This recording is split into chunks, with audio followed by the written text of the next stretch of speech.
নার্গিস হোসেন লস্কর, আমার হাজব্যান্ড সুজিত লস্কর। আমরা গড়িয়া কামালদাদি নিবাসী। আমার আপলাইন সালেহা মন্ডল আর ইয়াসিন স্যার আমার আপলাইন। ওনাদের আমার স্বামীর এখানে এসেছি শুধু ওনার অসুখের জন্য। যে আমার সালেহা ম্যাডাম আমার আপলাইন বলেছিলেন যে ওনার অনেক রকম সমস্যা আছে, সেই সমস্যাগুলো এখানে সাপ্লিমেন্ট খেলে ভালো হতো। তা স্যার ইয়াসিন স্যার বলেছিলেন যে ওনার কী কী সমস্যা সেটা জানাতে পেরেছিলেন। সেই আমি তখন বললাম ওনার শ্বাসকষ্ট আছে আর ওনার ইউরিনের সমস্যা, মানে ইউরিন ওনার মানে এত মানে উনি কন্ট্রোল করতে পারতেন। তার সঙ্গে ওনার একটা চোখের ছানির অপারেশনের ব্যাপার ছিল।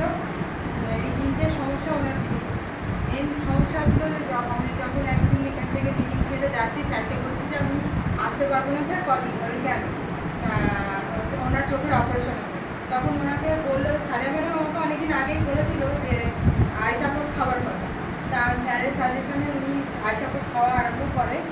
তা স্যার বলেছিলেন যে কদিন খেয়ে দেখুন, না কমলে তখন অপারেশন।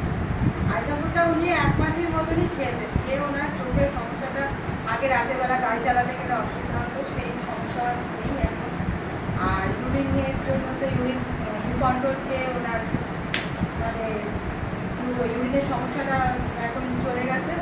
আর মেনলি ওনার যেটা সমস্যা আমার সবথেকে বেশি ভয়ানক লাগতো, এই ওয়েদার চেঞ্জের সময় ওনার যে শ্বাসকষ্টটা হতো, ওটাতে আমি খুবই কষ্ট পেতাম মানে ওনার জন্য।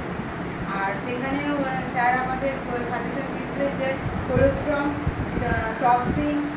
টক্সিক্লিন আর রেসপোকেয়ার, এই তিনটে ওনাকে খাওয়াতে বলেছে। আর এই তিনটে খাওয়াচ্ছিলাম আমি কন্টিনিউ খাওয়াতে। এই গত 1 বছর ধরে উনি আর ওই রেসপোকেয়ার, কোলেস্ট্রম আর টক্সিক্লিন খাচ্ছেন।